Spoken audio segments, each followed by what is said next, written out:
Nuestra investigación comienza en Bélgica. Estamos en Herstal, cerca de Lieja, a 2 horas de distancia por carretera de Francia. Seguro que nunca han oído hablar de este apacible lugar. Sin embargo, aquí se fabrican armas de guerra que se venden a más de 100 países. Miles de familias viven de esta industria. Shane trabaja aquí. Como cada mañana desde hace 20 años, empieza una jornada laboral aparentemente normal. Es un experimentado comercial. Hoy tiene que preparar una demostración para unos clientes muy importantes. La ocasión ideal para probar a Gregoire, la última adquisición del equipo de marketing. Bienvenido. Gracias. Ya te había comentado que estamos preparando una demostración.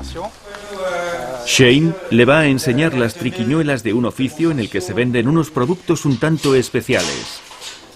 Ametralladoras. El último grito en fusiles de asalto. Hace apenas unos meses, Gregoire trabajaba en una rama del sector muy diferente. ¿Qué hacía antes? Me dedicaba a las telecomunicaciones. ¿Nada que ver con las ametralladoras? No tiene nada que ver, pero sigue siendo marketing. Es decir, tratar de determinar las necesidades de los clientes y responder a esas necesidades. Solo que un arma no se vende igual que un teléfono móvil o una lavadora.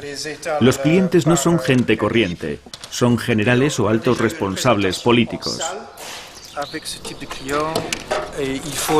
Con este tipo de cliente hay que ser muy práctico y evitar las discusiones filosóficas y teóricas. Se inician las hostilidades con la 12-7, un arma que es un éxito de ventas. Se han vendido millones de unidades. Actualmente es la ametralladora más temida en el campo de batalla.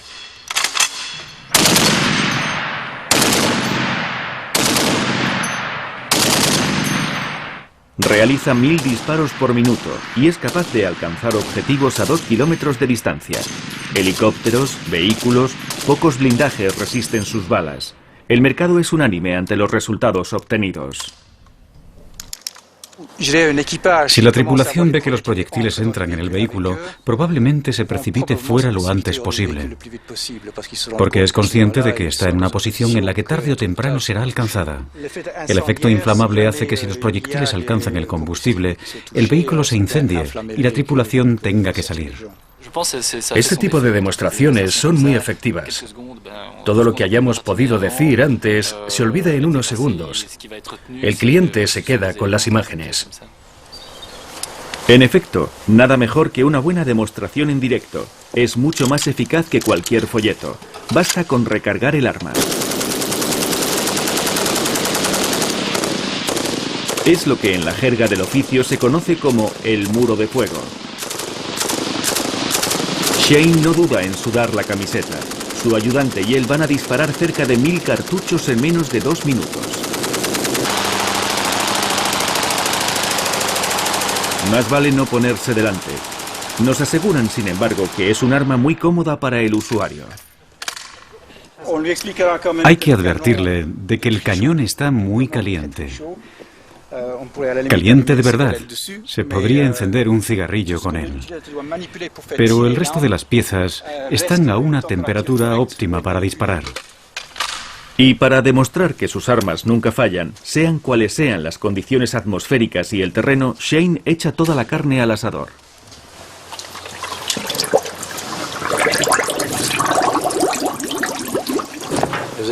¿Está seguro de que funcionará después? Hasta ahora ha sido así, pero nunca se sabe. Cualquier entendido sabe que el agua es el peor enemigo de las armas automáticas. Normalmente se encasquillan al entrar en contacto con ella, y en ocasiones llegan a explotar. Pero esta vez... En las películas parece muy fácil, pero la realidad supera la ficción. Se trata de un mercado muy competitivo. Herstal en Bélgica, Colt en Estados Unidos, Kalashnikov en los países del este. Estamos hablando de unos 13.000 euros por una ametralladora y entre 1.000 y 2.000 euros por un fusil de asalto. Y estas armas no se venden por unidades, sino por cargamentos. El éxito de una demostración no garantiza la venta, pero si la demostración fracasa, es casi seguro que se pierde la venta. Perder una venta puede convertirse en una catástrofe porque la empresa fabrica cantidades industriales de armas y municiones que dan de comer a más de 3.000 familias.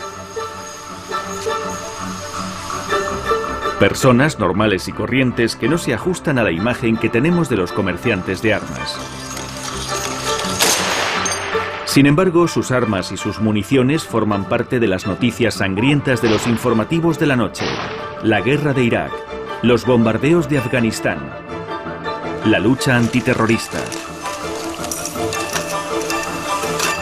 Conflictos que por un lado provocan pérdidas considerables y por otro dan de comer a miles de hogares. Vamos a contarles la sorprendente historia de una pequeña fábrica belga que se ha convertido en actor ineludible en los campos de batalla del planeta. FN Herstal, una marca que orgullosos graban con láser en sus productos. Van a ver cómo honrados padres de familia como Giovanni fabrican en cadena ametralladoras pesadas. Un comercio floreciente que se ha duplicado en menos de 10 años. Hace poco, al ver un arma en una película, les dije a mis hijos, quizás la haya montado yo. Sus trabajos están en manos de Nicolás, un dinámico ejecutivo cuya misión consiste en conseguir contratos tan jugosos como difíciles de negociar. ¿Cuánto cuesta la ametralladora? Esa es la pregunta clave.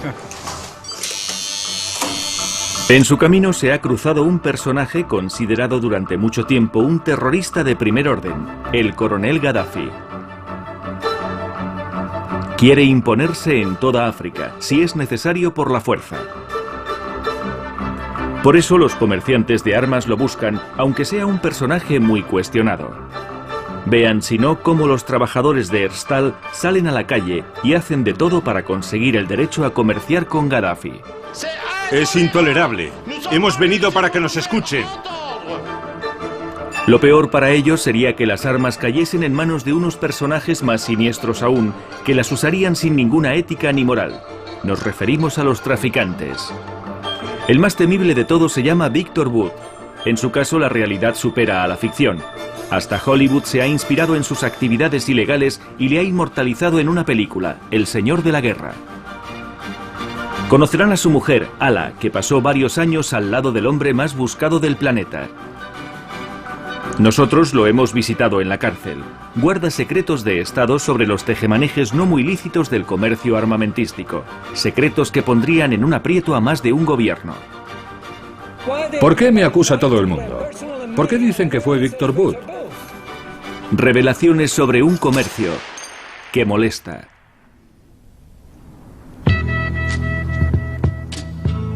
Entre los mejores clientes de Herstal están los Emiratos Árabes. Su capital, Abu Dhabi, es la hermana gemela de Dubái. Palacios principescos y hoteles de lujo conviven con las mezquitas más importantes de la zona. Bienvenidos al país del oro negro. Esta pequeña monarquía del Golfo ha hecho fortuna gracias al petróleo. Pero los Emiratos no solo compran coches y yates de lujo. Cada año gastan miles de millones en armas de guerra. El país se encuentra situado en el corazón de Oriente Próximo. Es un polvorín, con un vecino amenazador, Irán.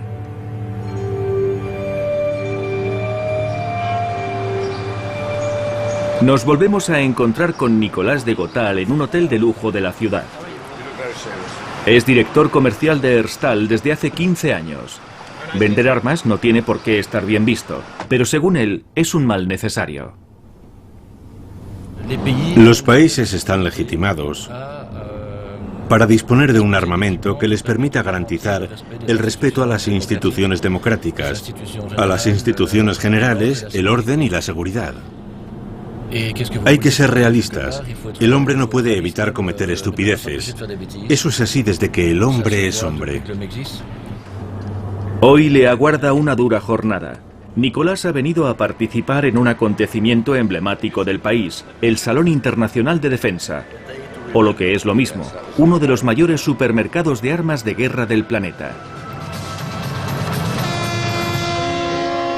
La ceremonia de inauguración es digna de unos Juegos Olímpicos.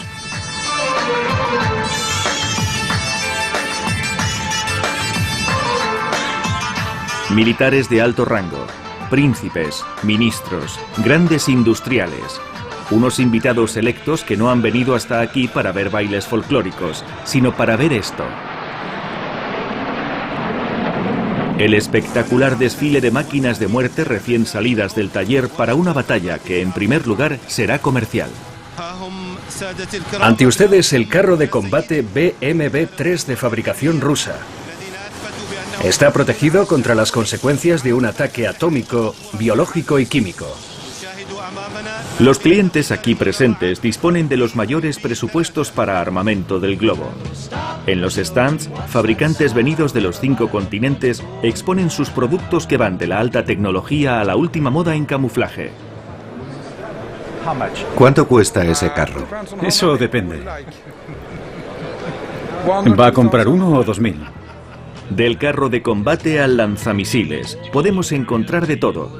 Bueno, de todo lo que necesita un soldado en un entorno hostil. Aquí tenemos una nueva tecnología muy excitante. Una bomba concebida para producir agua fresca y potable a partir de una fuente contaminada. Este es el resultado. Me lo voy a beber delante de ustedes. ¿Realmente está limpia? ¿De veras? ¿Quiere probarla? Y hasta para vender armas, se recurre a las inevitables y encantadoras azafatas. Se puede personalizar el vehículo en función de los deseos de los mandos. Está fabricado en Suiza. ¿En Suiza? Sí, en Suiza. Los fabricantes franceses compiten con Herstal. Por cierto, se muestran cautelosos y muy desconfiados. ¿Quiénes son ustedes? ¿Están grabando? Es evidente que nuestra cámara les molesta. El comercio de armamento es un tema que levanta ampollas. ¿Qué creen que vendemos? Barcos de guerra, ¿no? Barcos de guerra. Le ruego discreción. Los industriales franceses que hemos encontrado no quieren mostrar su rostro. Al contrario que la Fábrica Nacional de Herstal.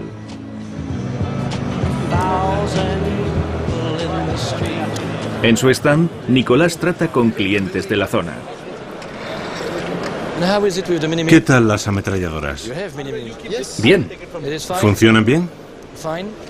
Sí. Después de las ametralladoras, quiere venderles el último fusil de asalto que han fabricado. ¿Cuándo van a comprarnos armas nuevas? Las que tienen deben estar viejas. Échenle un ojo a nuestro nuevo fusil. Un poco más lejos, a Nicolás le aborda un hombre que pretende abrir un nuevo mercado muy prometedor, Irak. Quieren saber los precios para poder comparar. Porque muy pronto, con la marcha de los soldados americanos, van a necesitar armas. El ejército iraquí, un filón de oro. Pero Nicolás parece desconfiar. En el comercio armamentístico no es fácil saber con quién se está negociando realmente. ¿Pero qué organización le envía exactamente? Yo soy iraquí. El problema es que los oficiales del Ministerio de Defensa no han podido venir en persona. El director comercial permanece en guardia, ya que muchos oportunistas intentan sacar tajada a través de comisiones. En este tipo de encuentros no sabes si la persona que tienes enfrente es quien dice ser, si es creíble, si realmente la envía quien dice, o si se trata de alguien que sabe que existe una necesidad y quiere posicionarse con respecto a dicha necesidad. O sea, un intermediario. ¿Alguien que quiere hacer de intermediario y sacar una comisión? Un intermediario que quiere sacar partido. En el mercado de armas también hay clientes prohibidos. La ONU y la Unión Europea han publicado listas de países y grupos armados bajo embargo. Entre otros encontramos a los talibanes, Corea del Norte y Sudán.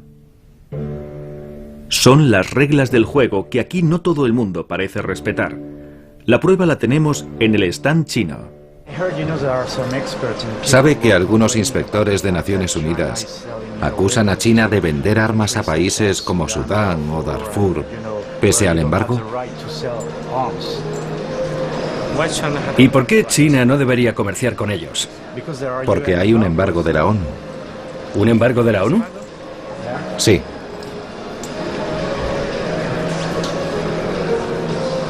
¿De veras? ¿No lo hay? Yo creo que sí. ¿Sí? ¿Lo hay? Gracias. Es obvio que este fabricante chino se salta a la torera la reglamentación internacional. La competición está en todo su apogeo. Los mayores competidores de Nicolás son los industriales extranjeros que han conseguido convencer a algunos hombres de Estado para que vengan a ayudarles a vender sus productos.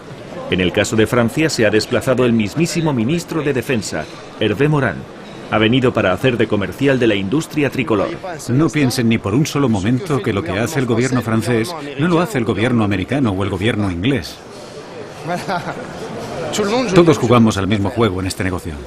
Pocos franceses saben que Francia ocupa la cuarta posición en el mercado armamentístico por detrás de Estados Unidos, Rusia e Inglaterra.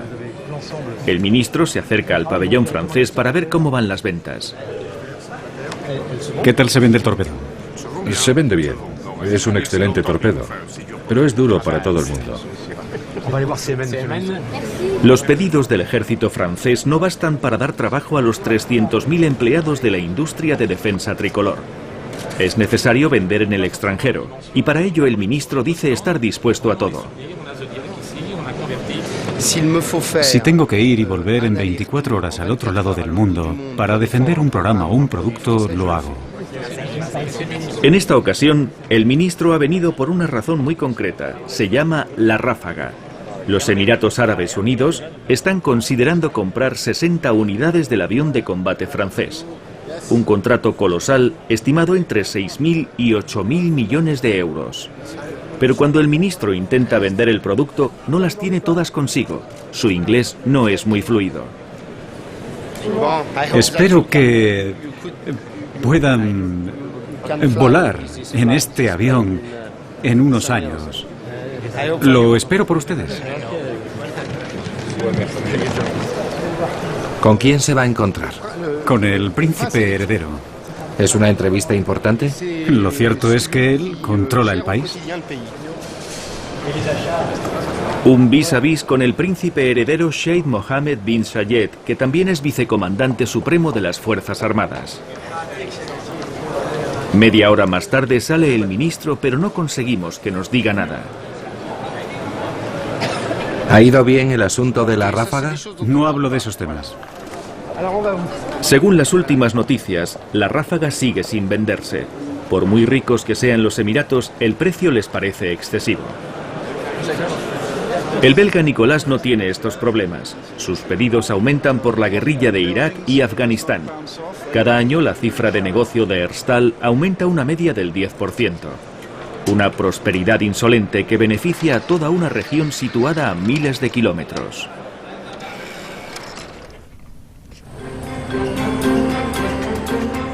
Regresamos a Herstal, cerca de Lieja. La fábrica nacional es una de las pocas empresas que sigue contratando en esta cuenca industrial minada por el paro. Pero todo pende de un hilo. Las armas no se venden como simples lavavajillas. Se necesita la autorización del gobierno. Es la espada de Damocles de los 1.300 empleados de la fábrica de armas. Giovanni es uno de esos empleados. Trabaja en la línea de ensamblaje desde las 7 de la mañana. Es un veterano de la fábrica. Mis padres trabajaban aquí. Fueron ellos los que me metieron. Dejé el colegio y me vine a trabajar. De eso hace ya 30 años. La especialidad de Giovanni es la ametralladora 12-7. La monta a mano, pieza a pieza, un trabajo artesanal. Solo hay 2 obreros en toda la fábrica que monten el producto estrella de la empresa. No pueden permitirse ningún error. ¿Es importante la precisión en su trabajo? Muy importante. ¿Por qué? Hay muchos factores que influyen en la cadencia de fuego del arma, en la potencia. Si las piezas no están bien ajustadas, se desencajan. Y eso no es bueno. Giovanni monta una media de 6 a 7 ametralladoras al día. Ninguna de ellas saldrá de la fábrica sin haber sido probada, igual que se hace con los coches. Precisión, cadencia. Se comprueba todo. Se cuida mucho el transporte. Las envuelven en un plástico especial que las protege de la humedad.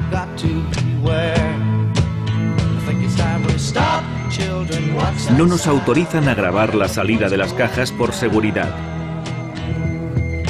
En barco o en avión, llegarán a todos los rincones del mundo. Algunas, como en el caso de las ametralladoras de Giovanni, irán a parar a zonas de conflicto. Cuando pasó lo de la guerra del Golfo y vimos los tanques y todo eso, esta pieza estaba en todos los conflictos. Es verdad que a veces resulta raro, pero no se me ocurre pensar que yo hago que maten a gente, no. Aunque es cierto que se me hace raro. De algún modo tengo que ganarme la vida.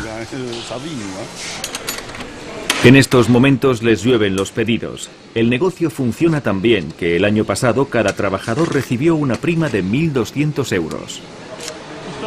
En la región son muchos los que intentan trabajar en la fábrica. Hay muchísimos jóvenes que lloran a las puertas de la fábrica para que les contraten. ¿Ah, sí? Sí, la Fábrica Nacional tiene muy buena fama. La Fábrica Nacional, una sorprendente saga que comenzó en 1889. Le debe su éxito a un americano, John Moses Browning. A principios del siglo XX, este talentoso inventor concibió un arma de fuego revolucionaria para la época, la pistola. Era la primera arma de puño automática. Pero los americanos solo tenían ojos para el revólver de tambor que había conquistado el oeste. No creían en el nuevo invento a diferencia de los belgas, de modo que Herstal se encargó de fabricarla. La pistola Browning fue un éxito comercial, se vendieron más de 700.000 unidades. El archiduque François Ferdinand fue abatido con una de ellas, asesinato que desencadenó la Primera Guerra Mundial. Es el precio de la gloria, aunque sin duda fue el mejor reclamo publicitario. La colaboración entre Herstal y Browning se mantuvo durante décadas y los éxitos de ventas se multiplicaron. Actualmente en los laboratorios de la empresa decenas de investigadores preparan un nuevo golpe. Tienen como misión tratar de recuperar buena parte del mercado quitándoselo a los americanos. Con este fusil de asalto de última generación esperan acabar con el monopolio del M16. El M16, un arma legendaria que desde la guerra de Vietnam equipa a los soldados del mayor ejército del mundo, el ejército americano. Nicolás y su ayudante Michel quieren saber cuándo podrán lanzar la gran ofensiva. Y acaban de enterarse de que ha llegado el momento. Los americanos quieren retirar el mítico M16. Tienen ante sí un mercado extraordinario. Hay que reemplazar más de 1 millón de fusiles. Hola Marc, soy Michel. Al otro lado del teléfono está un miembro del equipo de Nicolás en Washington, lugar en el que se toman todas las decisiones sobre compras militares en Estados Unidos. ¿Sabe si hay alguna novedad sobre la sustitución del M16? Hay una gran probabilidad de que el ejército cambie de fusil de asalto. Parece ser que el cambio se iniciará a finales de año. Pinta bastante bien, pero ahora hay que convencer a los políticos de Washington, ya que el Congreso americano es quien maneja los cuartos. Solo él puede decidir financiar la sustitución del M16 por un nuevo fusil, que encima es extranjero. Para inclinar la balanza a su favor, los belgas han enviado a un equipo de colaboradores para defender la causa.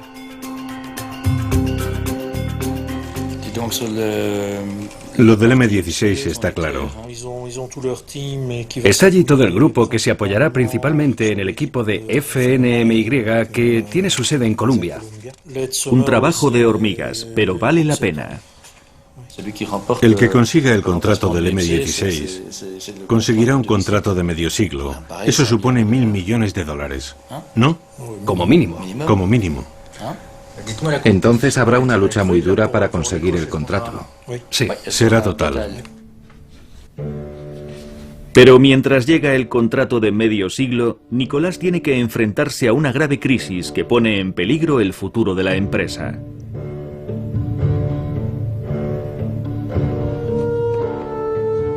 Unas semanas más tarde, la preocupación es total. Un importante cargamento de armas está bloqueado en los almacenes de la fábrica. Según las últimas noticias, el poder político belga no autoriza la exportación. Un mazazo para los trabajadores. Nos encontramos frente al bloqueo de un cargamento importante que no se refleja en la cifra de negocios. En esas cajas hay 3.000 armas entre fusiles antidisturbios, ametralladoras y pistolas por un valor de 12 millones de euros. El problema es que su destinatario preocupa a las autoridades belgas. ¿Qué ocurrirá si no consiguen la autorización? No podremos vender todo lo que está almacenado. No debe ser fácil venderlo. Claro, no fabricamos bicicletas.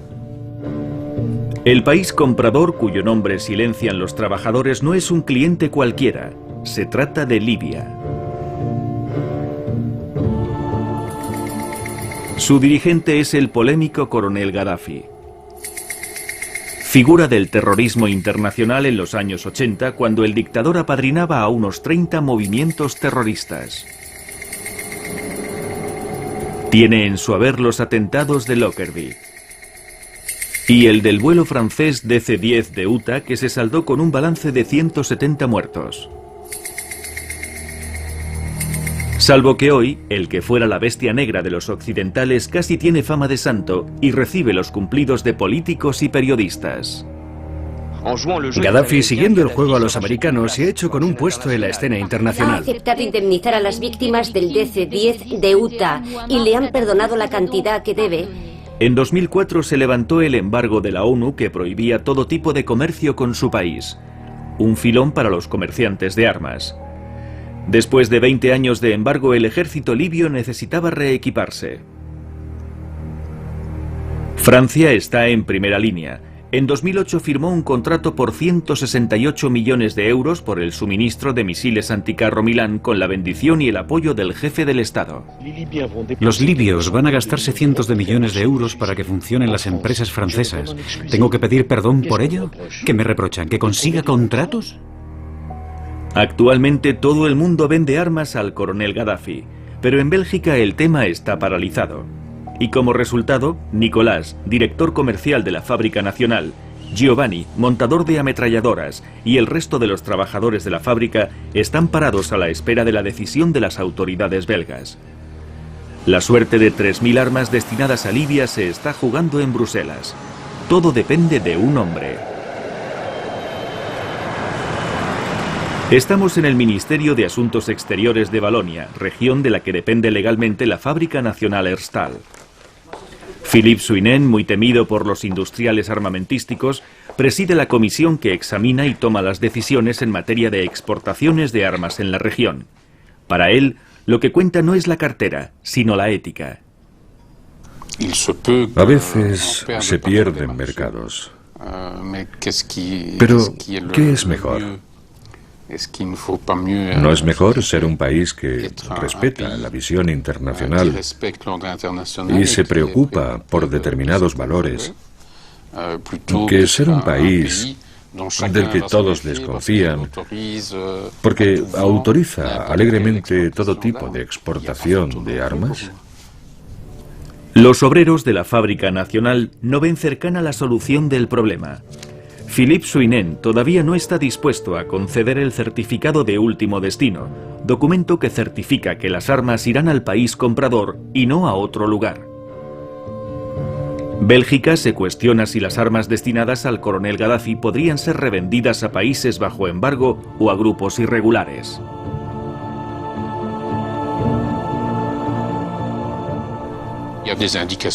Algunas ONGs tipo Amnistía nos han informado de que se han encontrado armas procedentes de ese país en Darfur. Le veo un poco cauteloso. Ya se lo he explicado. Estamos trabajando a puerta cerrada.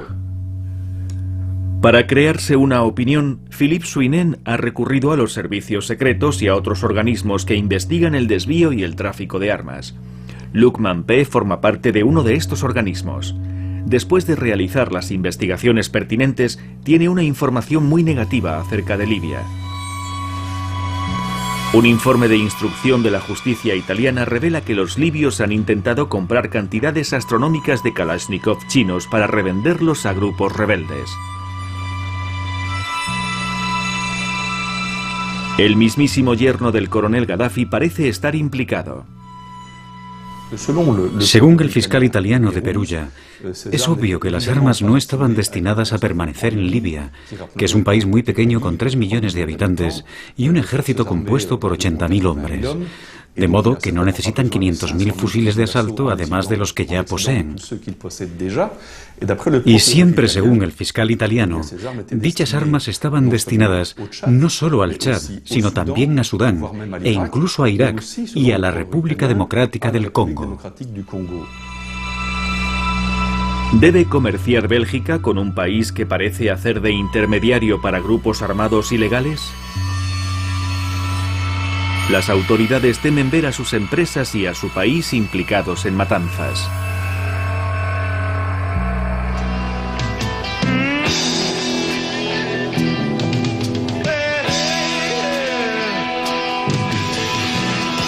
Como sucede en la República Democrática del Congo, uno de los países más ricos de África, pero muy afectado por una guerra civil que dura años.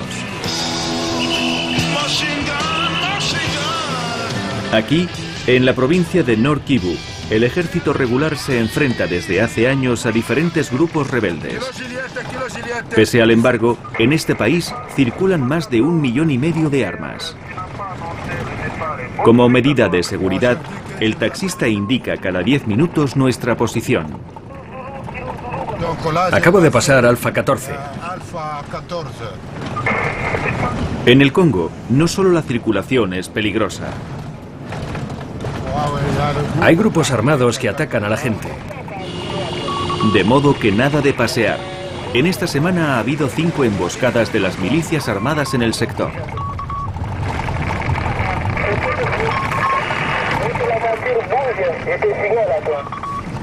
Por fin llegamos al hospital de la ciudad de Rutshuru, uno de los pocos lugares que se respetan.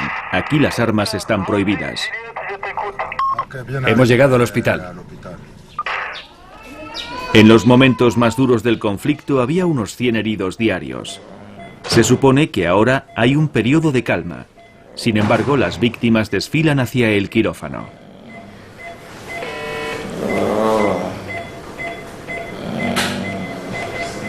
A este hombre le han disparado hace unas horas. La bala le ha atravesado el pie. Los médicos nos van a mostrar los estragos que causan las armas automáticas. 29 de los 30 últimos heridos llegados han recibido uno o varios impactos de bala en el cuerpo. Hace unos días, este joven se cruzó en el camino de unos milicianos. Querían su teléfono móvil y antes de que pudiera dárselo, le dispararon. ¿Qué armas llevaban? Kalashnikov. ¿Kalashnikov? Sí. La bala entró por aquí y salió por ahí. La bala tocó la columna vertebral y el sistema nervioso. Como resultado, el joven ha perdido el control de una parte de su cuerpo.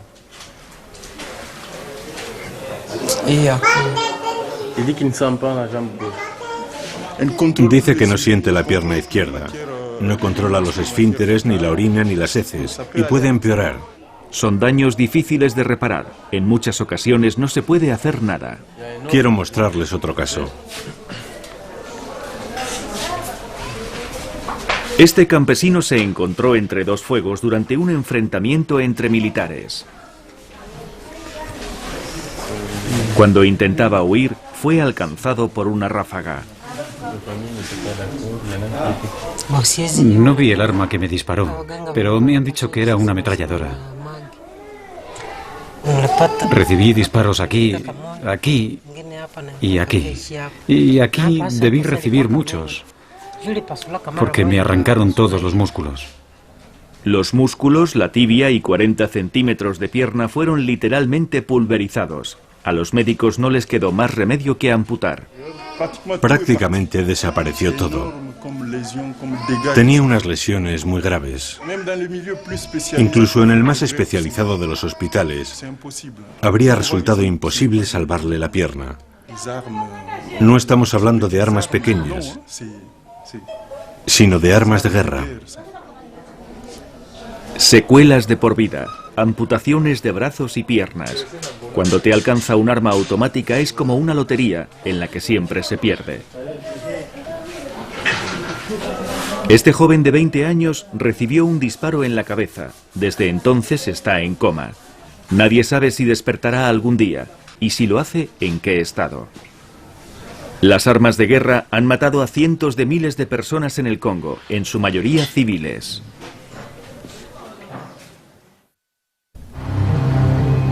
En Bélgica, a más de 6.000 kilómetros, las armas suponen empleos. En los almacenes de la Fábrica Nacional siguen parados los 3.000 fusiles y ametralladoras destinados a Libia. Ya llevan un mes. El gobierno está tardando demasiado en pronunciarse sobre un informe explosivo que se está convirtiendo en un azote social. En la fábrica han convocado una movilización general. 1000 obreros encolerizados se disponen a manifestarse. Están en juego sus puestos de trabajo. Como el gobierno no da luz verde, han perdido un pedido de 12 millones de euros, a los que hay que sumar otros 100 millones de euros de otros contratos que estaban a punto de cerrarse con Libia. El gobierno tiene que firmar el certificado. No soy la única en esta situación. Hay 250 jóvenes con contrato temporal y corren el mismo riesgo que yo. No solo los jóvenes están preocupados, los veteranos como Giovanni también lo están. Sin certificado no hay armas ni trabajo. En tan buena compañía nos dirigimos a Namur, centro político de la región valona. Es intolerable. Hemos venido para que nos escuchen. Los habitantes de la ciudad asisten atónitos a una demostración de fuerza. En medio de los trabajadores nos encontramos con Shane. ¿Lo recuerdan? El que hacía las demostraciones de armas. Se manifiesta, pero en el fondo su corazón está dividido. Algunas ONGs dicen que existe el riesgo de que las armas caigan en malas manos. ¿Qué piensa usted? Yo diría que el riesgo siempre existe. Hay que medirlo. Si efectivamente existiese un riesgo muy grande, es evidente que el personal aquí presente no pediría que se abasteciese a los clientes. Los líderes sindicales están más excitados. Entre ellos está Antonio. ¿Qué ocurrirá si no consiguen el contrato? ¿Será para otros países? Por supuesto. Hay que ser realista. Países como Inglaterra, Alemania y Francia, por ejemplo, no van a ayudarnos y a compadecerse de nosotros porque no hemos conseguido el certificado. Es una utopía inverosímil. Los sindicalistas aumentan la presión delante de la sede del gobierno. ¡Escuchad a la gente! Y funciona. Han conseguido que los reciba el jefe del gobierno. Antonio no quiere volver con las manos vacías. Esperamos una respuesta más que concreta. Tiene que firmar hoy mismo. Ha llegado el momento de los ultimátums. Los sindicalistas tienen la baza de la proximidad de las elecciones legislativas. Tienen que comprender que en vísperas de las elecciones que tendrán lugar el domingo, hay unas realidades económicas que los trabajadores no pueden aceptar. Los sindicatos confían en que los políticos no se arriesgarán a enemistarse con los trabajadores, ya que son electores. Este hombre es Rudy Demott, jefe del gobierno. Solo él puede autorizar la exportación de las armas. La reunión se anuncia tensa. Hemos tenido acceso a algunas declaraciones, y esta es su transcripción. El problema es que si no conseguimos el pedido libio, se perderán al menos 400 puestos de trabajo en 5 años. Pero el jefe del gobierno no va a ceder al chantaje. No queremos tomar una decisión dictada por los sentimientos. El gobierno se niega a dar la impresión de olvidar la ética en beneficio de intereses mercantiles. El efecto mediático sería devastador. ¿Piensan que nuestros clientes tendrán una imagen positiva de nuestro país al ver en la prensa que vendemos armas a Gaddafi? Estarán todos de acuerdo en que no es alguien a quien invitaríamos a la boda de una hija. Hoy el debate no tiene razón de ser. Lo decidiremos después de las elecciones. Giovanni y sus compañeros vuelven a casa decepcionados y sobre todo preocupados. ¿Cuál será la decisión final? Estaremos con ellos cuando la conozcan y será una gran sorpresa. Vender a Libia, ¿por qué no? Pero hay clientes de los que los trabajadores de Herstal no quieren oír hablar ni por todo el oro del mundo. Los traficantes de armas que desafían todas las leyes y alimentan los conflictos, como Victor Bout, apodado el comerciante de la muerte, considerado el mayor traficante de armas del planeta. Perseguido por las policías de todo el mundo, este ruso de 42 años se convirtió en 2005 en una leyenda por la película El Señor de la Guerra. On estime a environ 15 millions le nombre d'armes à feu actuellement en circulation. Autrement dit, il y a un homme sur 12 qui est armé sur cette planète. La seule question, c'est comment armer les 11 autres. Una versión impactante de la siniestra historia del traficante de armas encarnado en la pantalla por el actor Nicolas Cage. Principal proveedor de los señores de la guerra más sanguinarios, recorre los campos de batalla y siempre hace fracasar de antemano las trampas que le tienden sus perseguidores. Vous êtes dans l'humanitaire? Oh, bien sûr. J'étais devenu le plus grand marchand de mort de la planète. Van a comprobar que la historia del hombre que supuestamente hizo fortuna gracias a la venta ilegal de armas en todo el planeta supera con creces a la ficción. Hemos seguido el rastro del auténtico señor de la guerra.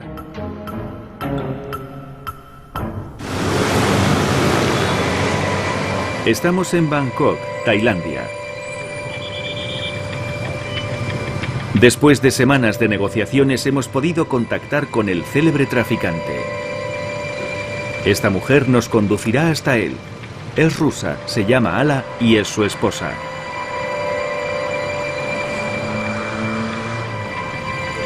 Ya no sabe qué decir para defender con uñas y dientes a su marido de la imagen de monstruo cínico que le ha atribuido Hollywood. Esta película es una fantasía hollywoodiense que no tiene nada que ver con la vida de mi marido.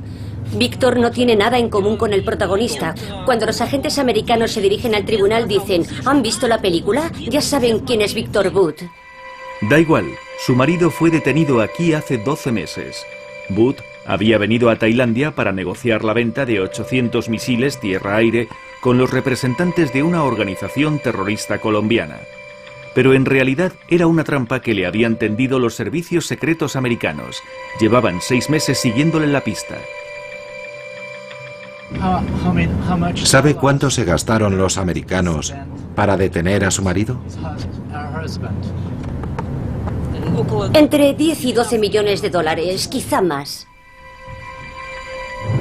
Significa que realmente querían atraparlo. Nos dirigimos al tribunal de Bangkok.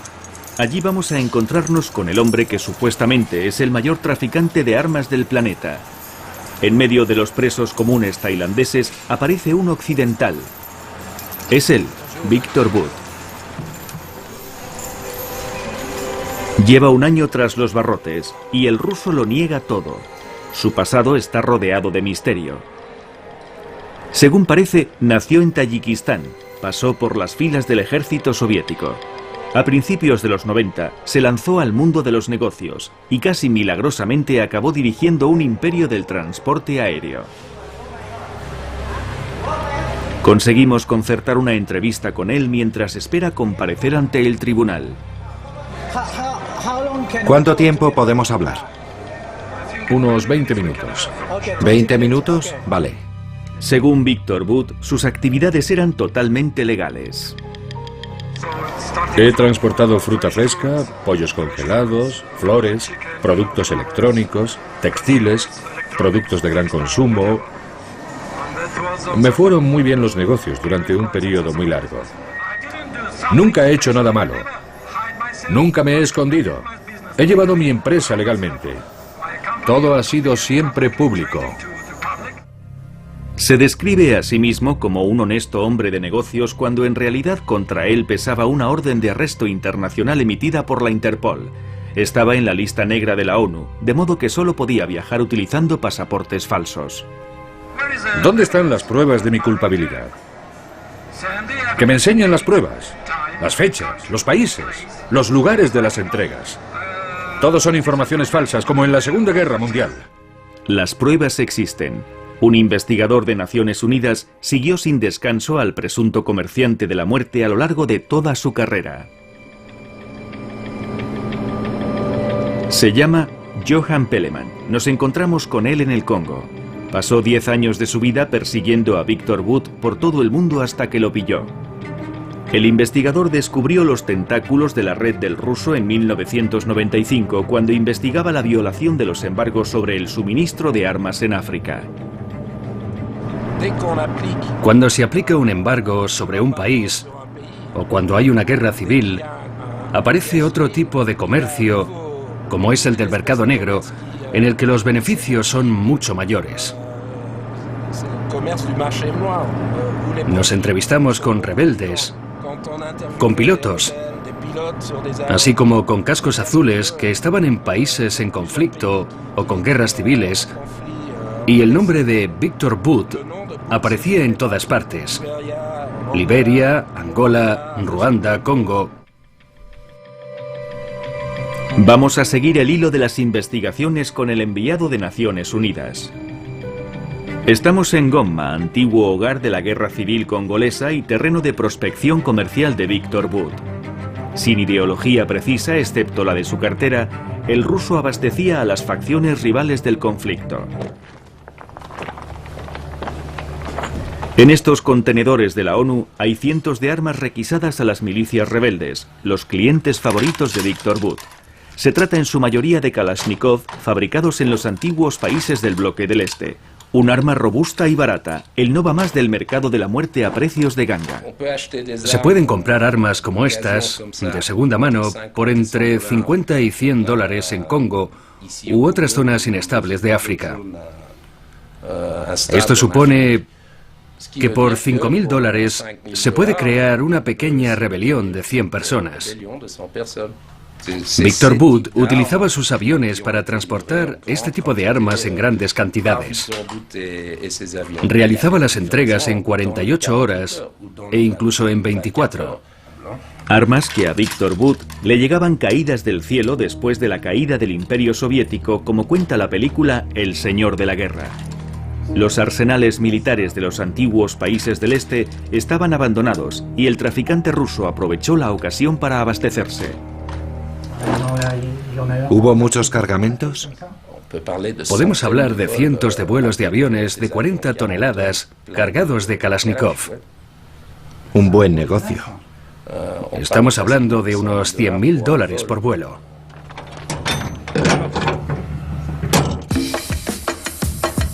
Victor Bout contaba con una baza importante para su negocio, una armada compuesta por 60 Antonov. Aviones de carga comprados al ejército ruso que le permitían hacer todo tipo de entregas en cualquier lugar. Fusiles de asalto, lanzamisiles, tanques e incluso helicópteros de combate. El investigador de la ONU estrechaba el cerco al rey del tráfico de armas.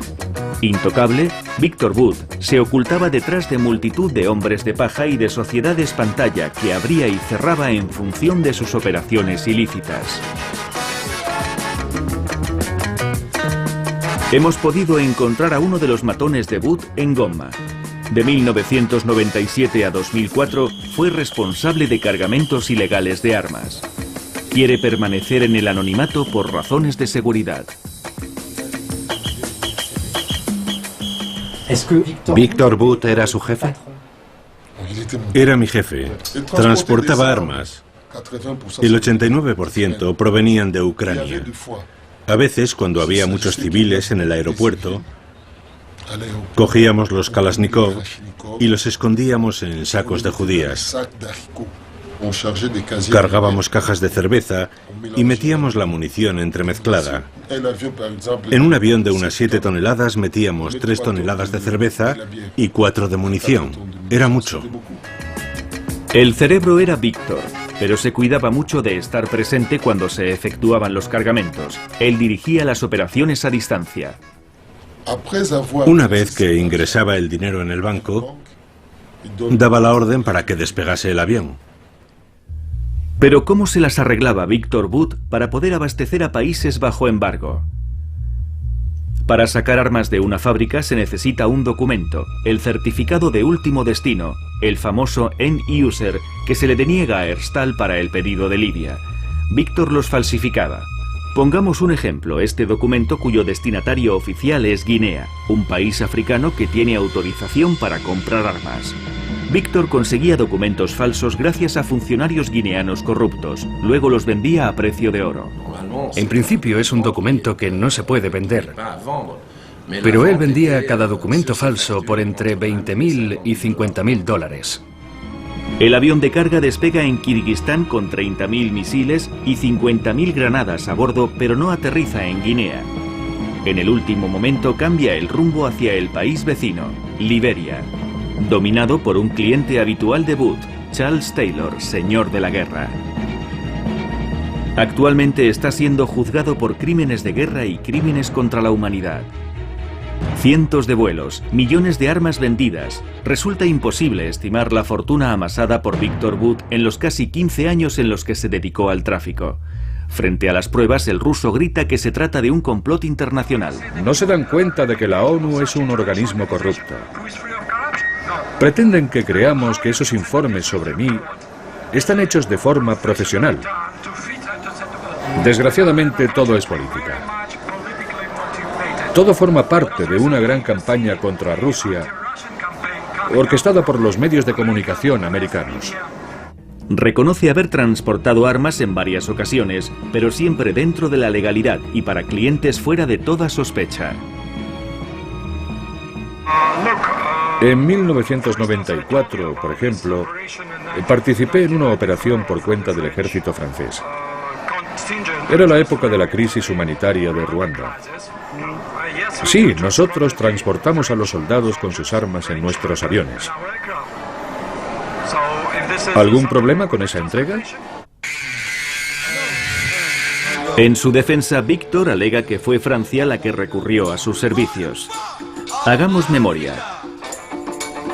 En 1994, el ejército francés lanzó la Operación Turquesa. En muy pocos días, Francia envió a Ruanda tropas y material. Una imagen sorprendente de esta tarde. Aviones Antonov con la hoz y el martillo todavía grabados en el fuselaje en la base aérea de Istres. Estos 4 mastodontes, aviones de carga alquilados a los rusos, constituyen la espina dorsal del puente aéreo de la Operación Turquesa. Utilizamos 4 Antonov porque son los aviones más baratos del mercado y pueden transportar en cada rotación 100 toneladas. Los Antonov a precio de ganga pertenecían a Victor Bout. ¿Lo sabía Francia? Nos hemos puesto en contacto con el Ministerio de Defensa, en donde aseguran que por aquel entonces ignoraban que estaban tratando con el traficante ruso. Señores de la guerra o estados respetables, el cliente siempre quedaba satisfecho con Victor Bout. Aprovechándose de los fallos del sistema, Víctor prosperó durante años sin que nadie se preocupara seriamente. Claro que había una retórica moral o moralizante en torno a él, pero no se hacía casi nada. Al fin y al cabo, las víctimas de todas sus actividades no estaban en el mundo occidental, sino en las guerras de África, y en su mayoría eran civiles. Y entonces se produjeron los atentados del 11 de septiembre, un suceso que resultó fatal para Victor Bout. A partir de ese momento los americanos lo empezaron a ver como una amenaza, ya que sospechaban que había vendido armas a los talibanes e incluso al mismísimo Al-Qaeda. Tras 6 años de persecución, en marzo de 2008 lo detuvieron en Tailandia. Un año después, en el transcurso de una vista en el tribunal de Bangkok, Estados Unidos solicitó la extradición de Bout para que fuera juzgado allí. Eso le supondría acabar sus días en la cárcel. Pero el juego no había terminado. Entre bastidores, la diplomacia rusa también presionaba para que el traficante fuera repatriado a su país de origen.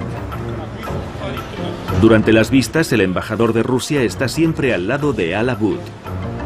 Los rusos son sospechosos de proteger a un hombre que supuestamente les habría hecho muchos favores y que incluso podría haber pertenecido al servicio secreto soviético, el KGB, pero es un tema tabú. Los americanos afirman que ustedes quieren impedir la extradición de Victor Bout a Estados Unidos. Dicen que le protegen porque temen que hable. Todo esto es muy extraño. Es libre de decir lo que quiera, en el tribunal o donde sea. En realidad, Estados Unidos y Rusia se habían declarado la guerra para hacerse con el traficante.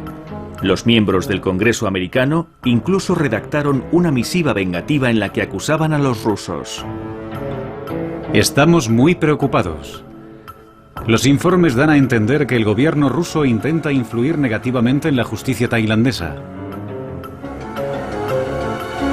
Es más, el Parlamento ruso ha solicitado oficialmente que Bout regrese a Rusia. El asunto estaba a punto de explotar. En la audiencia, el representante del Departamento de Justicia americano se negaba a hacer declaraciones. Los parlamentarios americanos acusan a los rusos de querer sobornar a la justicia tailandesa para que Bout no vaya a Estados Unidos. ¿Qué piensa usted? ¿Es el retorno de la Guerra Fría? Déjeme. Perdone, ¿puede dejarme, por favor? Presiones diplomáticas por parte de unos, amenazas de represalias económicas por parte de otros. Entre dos fuegos, la independencia de Tailandia y de su justicia estaba siendo sometida a una dura prueba. Esperamos que todos los gobiernos respeten la soberanía de la justicia tailandesa. Eso es todo. De improviso, unas semanas más tarde, la justicia tailandesa echaba balones fuera y se declaraba incompetente para pronunciar la extradición del ruso a Estados Unidos. Solo es una prórroga para Victor Bout. Los americanos han recurrido a la decisión. El que supuestamente fuera uno de los mayores traficantes de armas del planeta, acostumbrado a alojarse en hoteles de lujo, se pudre ahora en las cárceles tailandesas. Hemos vuelto a grabarle con cámara oculta en el locutorio de la prisión central de Bangkok.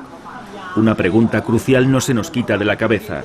¿Cómo tiene la conciencia alguien considerado un monstruo responsable de cientos de miles de muertes? ¿Cómo lo lleva? No tengo nada que ver con todo esto. Aunque me condenen, estoy seguro al 100% de no haber hecho nada malo. Puedo mirar a cualquiera directamente a los ojos y decirle sin ningún remordimiento que nunca he hecho nada que se me pueda reprochar. Si volviera a vivir, haría exactamente lo mismo. Regresamos a Herstal. Los trabajadores de la fábrica piensan que la culpa de que el comercio armamentístico tenga una imagen tan mala es de los traficantes. De momento, en las líneas de ensamblaje dan un suspiro de alivio. Giovanni y sus compañeros acaban de enterarse de que el gobierno autoriza la entrega de armas a Libia. Bélgica, al igual que todos sus vecinos europeos, ha decidido confiar en el polémico coronel Gaddafi.